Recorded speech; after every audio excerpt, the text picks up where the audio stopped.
Here it is, end of the week, Friday morning. Hope it's off to a great start. You have some plans for the weekend. This is Weather AM on Canada's Weather Network. Tricky driving out in Sluice Point, Nova Scotia, and you know we still have an active zone in many parts of Atlantic Canada. I'll get to those details shortly, but I now want to hop over to the west coast in Mission, BC, north of Abbotsford. Snow, and that's because you have that cold air locked in place and no dramatic warm-up, at least in the next 7 days. My name is Anwar Knight. Thanks for looking in. I want to start off out in Western Canada. We have a ridge of high pressure in place, giving fairly bright skies in many of our prairie provinces.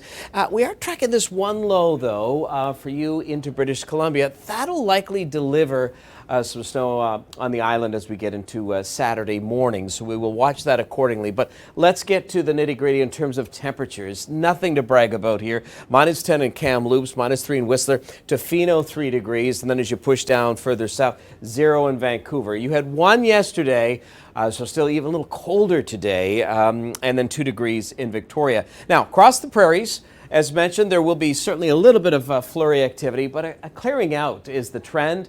We'll see a mix of sun and cloud, so bright skies overall. We're watching this new system that develops late Saturday that'll push south and then east for you across Alberta and Saskatchewan. But look at the values here. Minus 12 expected in Calgary today, minus 15 in Fort McMurray, minus 6 in Kelowna, minus 19 degrees. These are without the wind chills here, although again, there will be some bright skies. Now, as you move to the east, this system is the same one that delivered the freezing rain, drizzle, ice pellets, and snow in Ontario. It is, for the most part, now Atlantic Canada's problem, more specifically Newfoundland. But along this trough line, it's enhancing that flow where we're getting some lake effect squalls. So we continue to track that, and I'll show you the warnings in play. But that system starts to move out.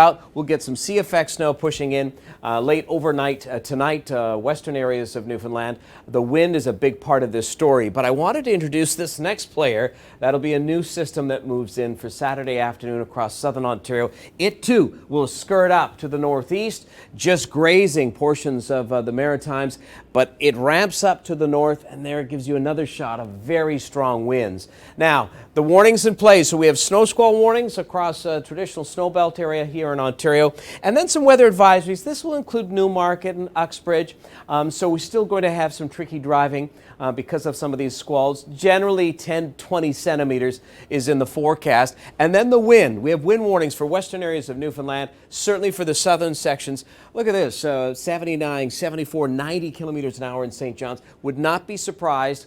In some areas today, we approach 100 clicks. So this is a big part of this story in terms of this system. Very strong winds. And as mentioned, we will see that second system move in. So late Sunday night into Monday, you start to see again gusty conditions, 80, 90 kilometers an hour. So wicked winds, big part of the forecast. Now, let me show you that forecast. On the positive side, 6 degrees. So you're actually getting some rain in St. John's today. Those strong southeasterly winds, 0 in Moncton, minus 5 in Ottawa, and minus 4 in Toronto. And down through the Windsor area, some bright skies. Much colder today, though, the high, minus 4.